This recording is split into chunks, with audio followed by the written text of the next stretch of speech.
कांग्रेस की सरकार तो पूरी निर्लज्जता के साथ अपराधियों को संरक्षण और पोषण देने में तो लगी हुई है। इंडी गठबंधन का किरदार भी साफ हो गया। ये वही लोग हैं जो हर अलगाववादी के पक्ष में कोर्ट में खड़े होते थे, आतंकवादी तक के पक्ष में कोर्ट में खड़े होते थे, आज एक बार फिर दुर्दांत अपराधी के पक्ष में कोर्ट में खड़े हैं। सोचिए कि संविधान कितने बड़े खतरे में है आज पश्चिम बंगाल में।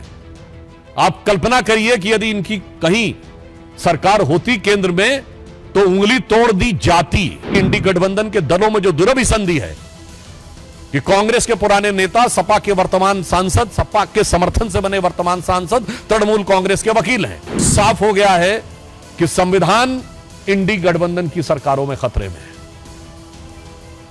और सिर्फ संविधान ही नहीं खतरे में है, जान और जहान भी खतरे में है और मान सम्मान भी खतरे में है। ममता बनर्जी जी की सरकार जिसने निर्ममता की समस्त सीमाएं पार कर दी हैं, देखो उन निराश नयनों को जिनके आंसू सूखे हैं, जो न्याय हेतु अभी तक पथ देखते हुए रूखे हैं। पश्चिम बंगाल की जिस घटना को लेकर आज पूरा देश आहत भी है और आक्रोशित भी है, उसके ऊपर सर्वोच्च न्यायालय ने जो सवाल किए हैं वो लोकतंत्र और सरकार चलाने वालों की मानसिकता और नैतिकता के ऊपर उठे हुए गंभीर सवाल है। हम सब ये जानते हैं कि इस घटना को किस प्रकार से 5 प्रकारों से नष्ट करने का या पार्श्व में डालने का प्रयास किया गया। पहला विषय घटना, फिर घटना का संवेदनहीन बचाव, उसके बाद जिस निर्ममता के साथ सबूतों का नष्ट होना, उसके बाद उपद्रवियों के द्वारा वहां आतंक और उसके बाद बयान की धमकी। और आज एक बात और स्पष्ट हो गई कि तृणमूल कांग्रेस की सरकार तो पूरी निर्लज्जता के साथ अपराधियों को संरक्षण और पोषण देने में तो लगी हुई है, परंतु इंडी गठबंधन का किरदार भी साफ हो गया। मैं देश की जनता के सामने यह बात रखना चाहता हूं कि आज तृणमूल कांग्रेस सरकार का वकील कौन है? श्री कपिल सिब्बल वकील हैं पश्चिम बंगाल सरकार के, सांसद हैं उत्तर प्रदेश की समाजवादी पार्टी के समर्थन से और पूर्व मंत्री हैं कांग्रेस सरकार के। अब कोई किसी प्रकार का किंतु परंतु नहीं है कि ये सब एक दूसरे के अपराधों के संरक्षण के लिए खड़े हैं। और ये वही लोग हैं जो हर अलगाववादी के पक्ष में कोर्ट में खड़े होते थे, आतंकवादी तक के पक्ष में कोर्ट में खड़े होते थे, आज एक बार फिर दुर्दांत अपराधी के पक्ष में कोर्ट में खड़े हैं। तो मुझे नहीं लगता है कि अब इस पे बचाव की कोई गुंजाइश ममता बनर्जी जी के पास तो है ही नहीं, ना अखिलेश यादव जी से भी मैं सवाल पूछता हूं और राहुल गांधी जी और सोनिया गांधी जी से भी। क्यों? आप ही के वो वकील हैं ना, तो आज जाके उसका बचाव कर रहे हैं। इससे बहुत साफ है कि इनके मन में किस प्रकार की संवेदनहीनता है। दूसरा पक्ष, सबूतों को नष्ट करने के बहुत गंभीर विषय आए। न्यायालय ने इस विषय के ऊपर बहुत सारे सवाल खड़े किए हैं, परंतु 2 विषय आज न्यायालय ने जिस प्रकार केंद्रीय सुरक्षा बलों को उस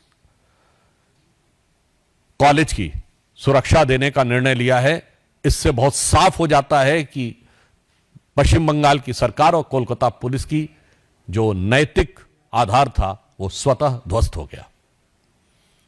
दूसरा जो एक नया पक्ष प्रकाश में आया है कि पीड़िता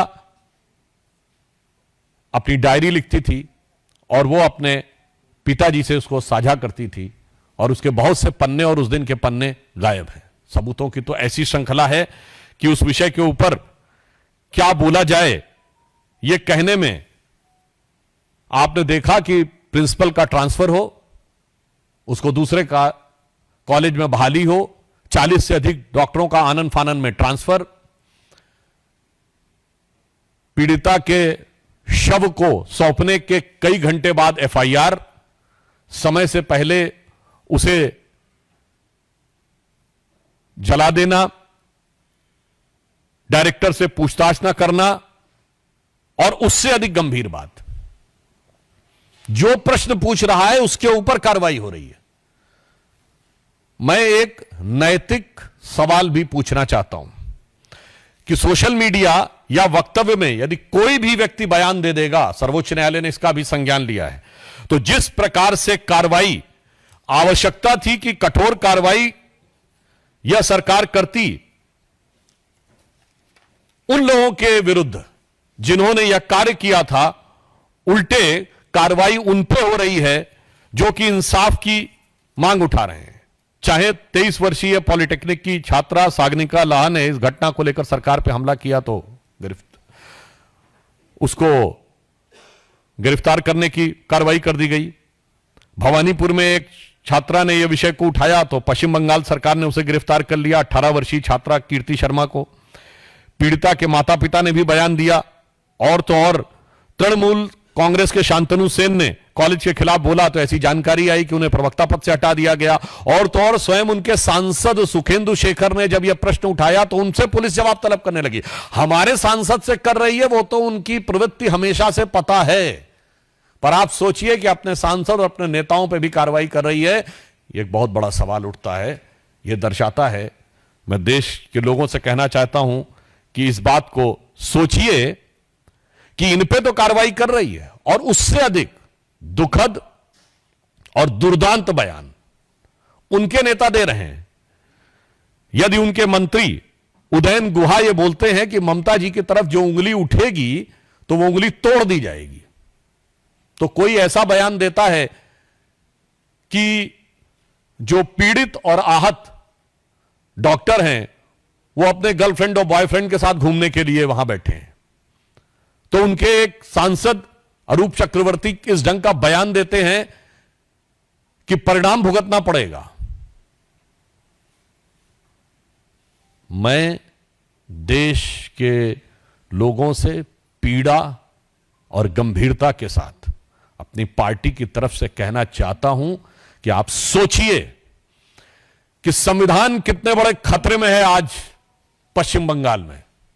आप कल्पना करिए कि यदि इनकी कहीं सरकार होती केंद्र में तो उंगली तोड़ दी जाती, जो इनके मंत्री ने कहा है, उदयन गुहा ने, जो संदीप चक्रवर्ती ने, अरूप चक्रवर्ती ने कहा है, तो परिणाम भुगता दिया होता। आज सर्वोच्च न्यायालय और केंद्रीय बलों के हस्तक्षेप के बाद यह स्थिति है, तो मैं यह बात जिम्मेदारी के साथ कहना चाहता हूं। और आप देख रहे हैं कि इंडी गठबंधन के दलों में जो दुरभिसंधि है कि कांग्रेस के पुराने नेता, सपा के वर्तमान सांसद, सपा के समर्थन से बने वर्तमान सांसद तृणमूल कांग्रेस के वकील हैं, जिनकी ख्याति अपराधियों और अलगाववादियों का समर्थन करने की है।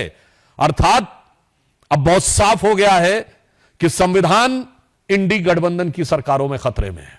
हम साफ यह कहना चाहते हैं कि राहुल गांधी जी, यह मोहब्बत की दुकान में कैसे कैसे नफरती सामान है। आप सोचिए, उत्तर प्रदेश के कन्नौज से लेके कोलकाता तक जो कुछ हो रहा है, यदि इनकी किसी कारणवश केंद्र में सरकार होती तो दृश्य कितना खौफनाक होता।